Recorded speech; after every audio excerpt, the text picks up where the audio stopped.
Hey guys, in this video I'm bringing you the alleged leaked outline for the third episode of the final season of Game of Thrones.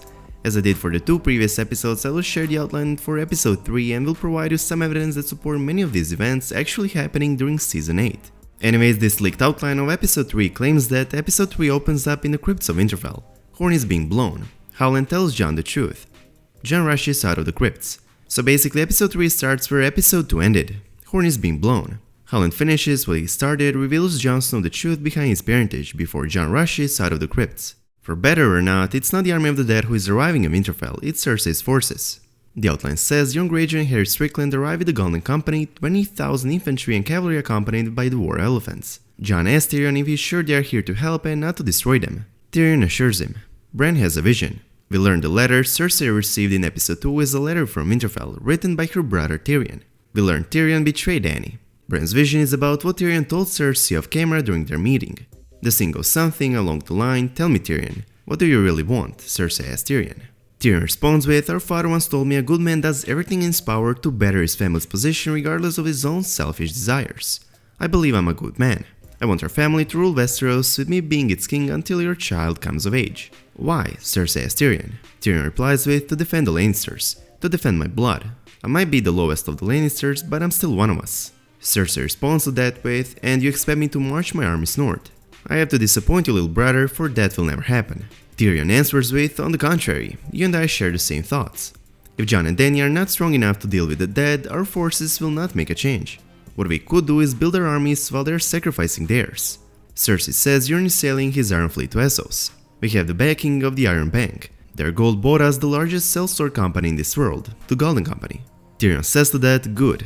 Once the threat beyond the wall is dealt with, House Lannister will be the only house strong enough to hold the Iron Throne." Cersei nods.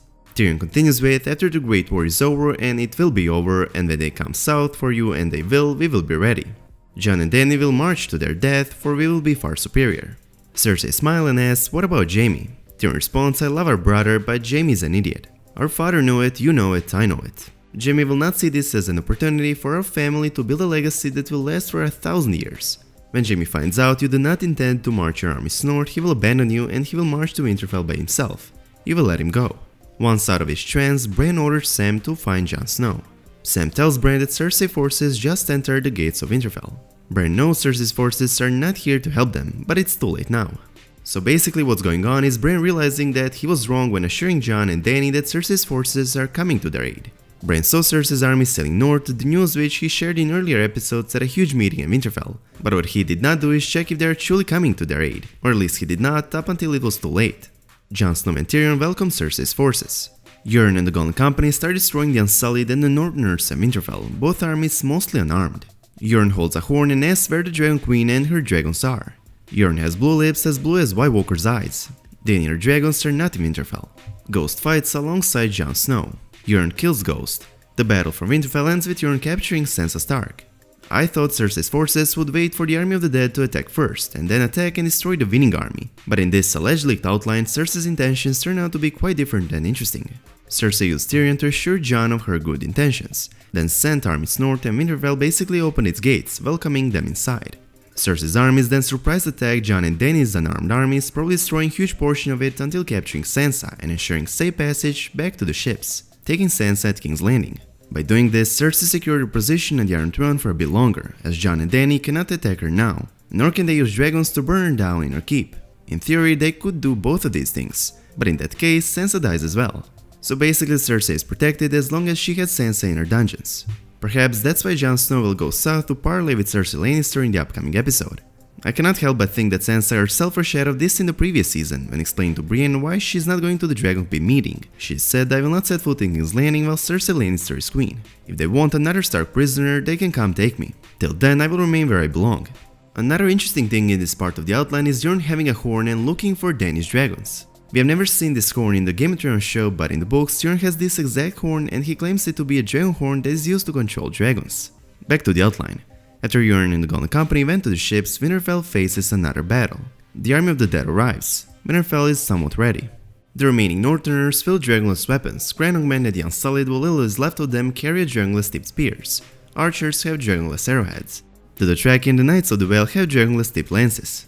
Legit or not, this part of the outline is confirmed to happen. The battle for Winterfell between the living and the dead is happening in this exact episode. Jon, Jorah and Brienne wield the Valyrian steel swords. Beric and a small group of people wield flaming swords. Jaime Lannister arrives with his forces at Winterfell too. Jon Snow commands guards not to open the gates, and Arya supports his decision, stating something along the line to they've already lost one Stark to the Lannisters. They're not getting another one. Bran, Tyrion and Brienne try to explain to Jon that Jaime is different. His true intention is to help them. Jon doesn't want to listen, stating something along the line, "Bran, I listened to you and we lost Sansa. Now you listen to me." Bran glances at Tyrion and says nothing. He knows this Lannister is a traitor, but now is not time for such revelation. Jaime realizes the gates of Winterfell are closed for him. Jaime takes small force of Lannister soldiers and marches them away from the gates, leaving only the Riverlands forces he rallied, which is most of his army, in front of the gates. Gates of Winterfell open, the Riverlands soldiers get inside Winterfell. Jaime is happy, he at least somehow aided the North and the living. The army of the dead attacks. The battle for Winterfell begins. Jaime charges his small Lannister forces into the army of the dead. None of them have dragonglass to fight such enemy, only Jaime has the Valyrian steel sword. In just a few moments, Jaime and his forces are overrun and destroyed. White Walkers attack and conquer Winterfell. The battle mostly follows Jon, Arya and Bran. By the end of the episode, Winterfell is burned and left in the ruins. Many characters die in this episode, including all the direwolves. Nymeria reappeared too, with her pack of wolves in battle for Winterfell against the army of the dead. Nymeria sacrificed her life by saving Arya's. The most of the living armies are gone. Tormund Podrick, Beric Dolorous Sed, Lord Servin and Lord Royce fell. Others retreated south before it was too late. The next line of defense for the living is the Eyrie. The Night King nor Viserion are seen in this battle. Dany and the dragons are not fighting in battle for Winterfell either. They're fighting somewhere in the south. Okay, let's take a break. So the only Lannister that is fighting for the living in this great war, and the only Lannister that can be trusted is ironically not trusted. Jon does not let him in, thinking Cersei's former lover and brother is still her most trusted supporter, while in reality it's just the opposite. Of course, Jon doesn't know this, but Bran does and he tries to explain it to him, but Jon doesn't want to listen and he's backed by Arya Stark. In Jon and Arya's mind, they just lost Sansa to the Lannisters, and now the Lannisters use the same trick to again get inside Winterfell. The gates are closed. Jaime, an honorable character he is, decides to march full little Lannister soldiers his small army has away from the gates of Winterfell, so Jon would at least allow the Riverland soldiers to get in, all of whom Jaime himself rallied and marched north to help the Starks defend Winterfell. However, the army of the dead is already here, at this point probably surrounding Winterfell, and Jaime has no choice but to lead his men into the undeniable death. Jaime leads his army, which is not even equipped with dragonglass, into the army of the dead, and the battle doesn't last long. Jaime and his forces are overrun and destroyed. Now, outline doesn't explicitly state Jaime dies, but I honestly don't see how he could survive this. Now let's talk for a moment about Dany the Night King part of the outline. In the previous episodes, it's been established that the Night King flew Viserion to the far south, possibly forming a new larger army, and Dany said she was going to take her dragons and go after him, and she apparently did. The outline says they're fighting somewhere in the south, a dragon fight which I cannot wait to see. Okay, let's get back into the outline. Out of all the armies, the Dothraki suffered the most. Most are killed and immediately reanimated by the White Walkers. True or false, this outline is not wrong about the Dothraki. Most of them will fall in this battle for Winterfell, and will shortly after be reanimated by the White Walkers to act as their minions. It's been confirmed by many leaked photos and videos. Here you can see the Dothraki Whites riding on horseback.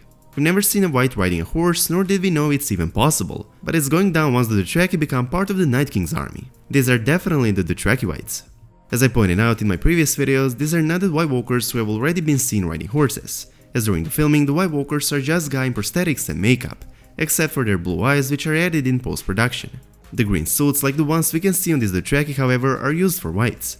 The decayed skeletal kind is achieved with the help of visual effects, hence the green suits. It's definitely the Dothraki Whites. The clothing and saddles of these Whites also fit the Dothraki style. The episode 3 will be the bloodiest episode ever in Game of Thrones, full of war, full of danger and full of unexpected twists. Anyways, outline then visits Melisandre's story. Melisandre appears in her true form in Winterfell, but she arrived too late. It states Winterfell is in ruins, there's no one there, not even dead bodies. Then we are at King's Landing. Dorne's first fealty to Queen Cersei. In the previous episode we found out that Dorne is led by a new character who is not a Martell, and he arrived with 15,000 Dornish men at the capital, and now he swears fealty to Queen Cersei. Out all of this huge Dorne comeback and huge twist regarding their loyalties, only one thing is confirmed. Dorne is coming back into play in the final season with a new leader. This new character that will lead Dorne has been confirmed to appear in the final season. As I previously stated, since this character is said not to be a Martell, I have no idea who this character might be, but we know who will play this mysterious character.